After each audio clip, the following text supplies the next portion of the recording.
مسلکی اعلی حضرت اس جنگ بدر میں کل مسلمانوں کی شہادت کتنی ہوئی؟ جنگ کا نام کیا ہے؟ جنگ بدر، سمجھ گیا؟ اور اس میں شہید ہونے والے کل کتنے ہیں؟ 14. سمجھ گیا؟ جب مہینے کی 14 تاریخ ہوتی ہے تو وہ کیا کہلاتی ہے؟ شب بدر. جنگ بدر میں جو شہداء کی تعداد ہے بالکل بدر کامل ہے. اور یہ وہ شہداء ہیں کہ تمام شہداء پر ان کو فضیلت اور برتری حاصل ہے کہ رسول پاک سرور عالم صلی اللہ علیہ وسلم کی خدمت میں حضرت جبریل حاضر ہوئے. بخاری شریف میں یہ حدیث ہے. عرض کی یا رسول اللہ کیف تعدون من شہید البدر فیکم، مسلمانوں میں کیا مرتبہ دیتے ہیں آپ ان لوگوں کو جو جنگ بدر میں شریک ہوئے؟ فرمایا ہم افضل المسلمین وکیف تعدون انتم من شہید من الملائکۃ بدرا. اے جبریل تم بتاؤ جو فرشتے 5000 آئے تھے جنگ بدر میں ان کا مرتبہ تم لوگوں کے بیچ میں کیا ہے؟ انہوں نے کہا ہم افضل الملائکہ، سارے ملائکہ میں سب سے افضل وہ. اب سمجھ میں آ گئی بات کہ ملائکہ میں بدر کے شریک ملائکہ سب سے بہتر، اور مسلمانوں میں بدر کے شریک مسلمان چاہے وہ شہید ہوں یا وہ واپس آئے ہوں سب کے سب سے شاندار. اس جنگ میں ایک منافق بھی شریک نہ ہوا. اس جنگ میں شریک ہونے والوں کے نام کی کتنی بڑی برکت ہے. ہم نے بزرگوں سے سنا فرماتے تھے مصیبتوں میں جب آدمی گر جائے تو ان حاضرین بدر کے نام پڑھے، تلاوت کرے ان کے نام، اور نام پڑھ کر اللہ سے دعا کرے اے اللہ ان لوگوں کے صدقے میں میری مصیبت ڈال دے، تو مصیبت ٹل جائے گی. اتنی اونچی شخصیت بدر کے شریکوں میں حضرت ابو بکر بھی ہیں، حضرت عمر بھی ہیں، حضرت عثمان بھی ہیں، اور حضرت مولائے کائنات علی مرتضی، اور عشرہ مبشرہ میں جو باقی ہیں وہ بھی ہیں. مگر کچھ لوگوں کو کیڑا نکالنے کی عادت ہوتی ہے. حضرت عبداللہ ابن عمر رضی اللہ تعالی عنہما حج کرنے کے بعد ایک جگہ بیٹھے ہوئے تھے، بھیڑ لگی تھی، حضور کے صحابی تھے، بھیڑ لگا لیتے تھے لوگ صحابہ سے ملاقات کرنے کے لیے. تو ایک آدمی نے پوچھا کہ یہ کون ہے، اتنی بھیڑ لگی ہے؟ لوگوں نے بتایا کہ یہ حضرت عبداللہ ابن عمر ہیں، رسول پاک کے صحابی اور عمر فاروق کے بیٹے ہیں.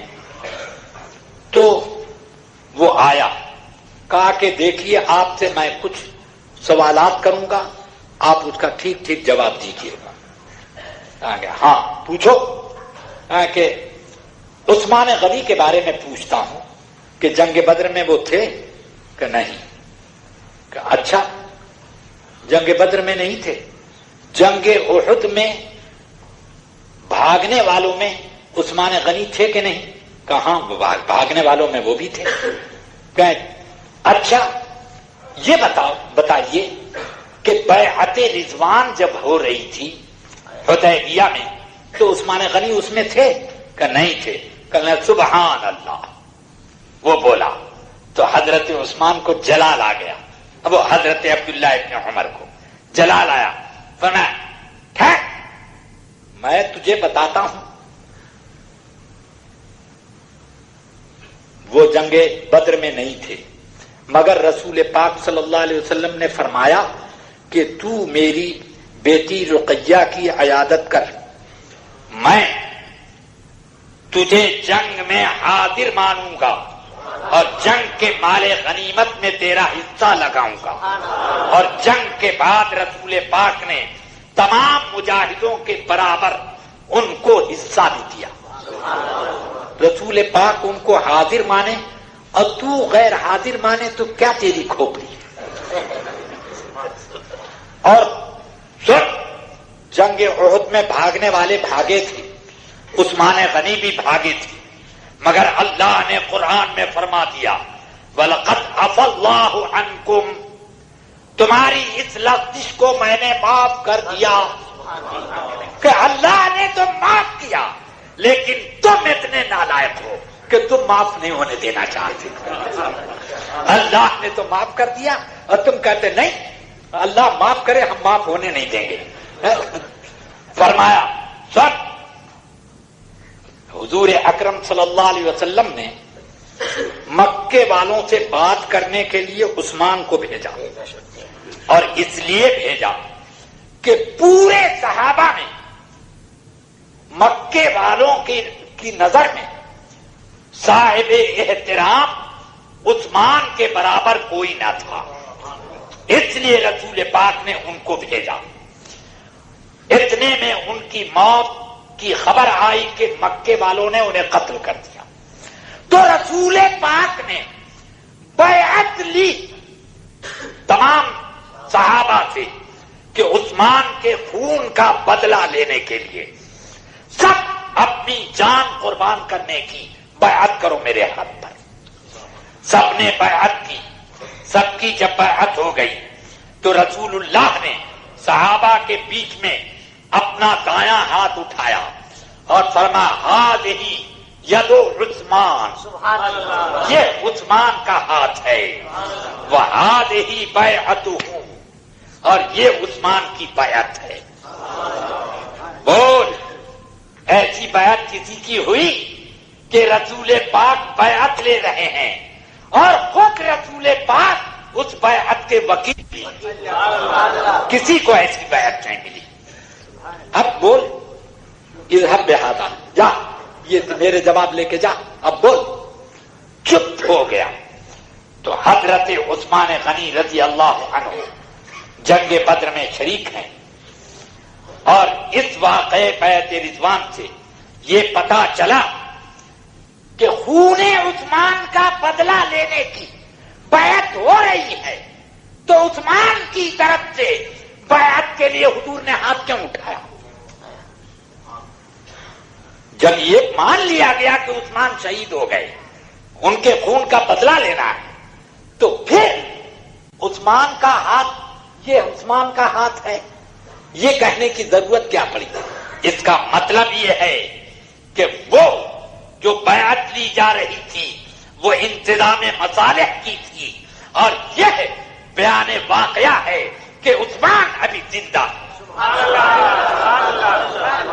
اور یہ بھی ہے کہ عثمان بیعت رضوان سے باہر نہ رہے، کہ ان کے بارے میں آیت اتری لقد رضی اللہ عن المؤمنین اذ یبایعونک تحت الشجرہ، کہ اللہ نے، اب اللہ راضی ہے ان تمام لوگوں سے جنہوں نے درخت کے نیچے آپ کے ہاتھ پر بیعت کی، تو وہ راضی جن سے ہے اس گروہ سے باہر نہ رہے۔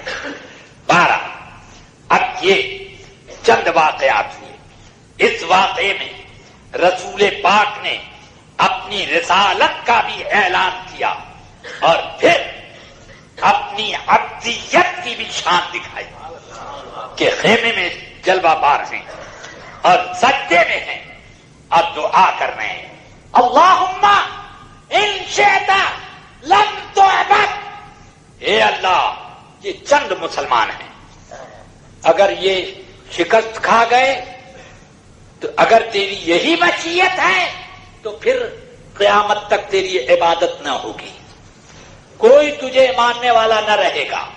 یہی لوگ ہیں کہ اسلام کا پرچم بلند کریں گے، تیری عبادت کا چرچا کریں گے، یہ لوگ اگر نہ رہے تو قیامت تک تیری عبادت نہ ہوگی۔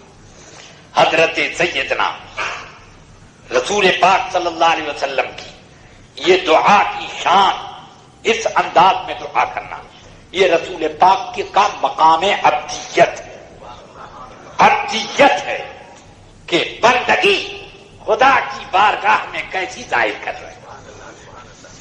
حضرت سیدنا ابو بکر صدیق نے یہ جملہ سنا تو فوراً لپک کے گئے، رسول پاک سجدے میں ہیں، آپ نے ہاتھ پکڑ لیا، یا رسول اللہ اب کچھ ضرورت نہیں، اٹھیں یا رسول اللہ، اب کامیابی ہی کامیابی ہے۔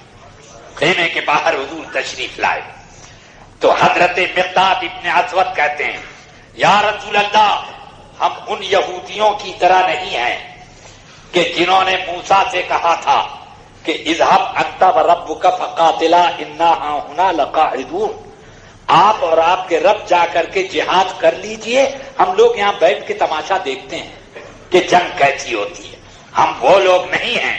یا رسول اللہ انا نقاتل عن یمینک وعن شمالک وبین یدیک ومن خلفک، اے اللہ کے رسول ہم آپ کے آگے سے لڑیں گے، پیچھے لڑیں گے، دائیں لڑیں گے، بائیں لڑیں گے، آپ کے اوپر دشمن کو نہیں آنے دیں گے۔ اس وقت رسول پاک کی پیشانی مبارک چاند کی طرح جگمگانے لگی۔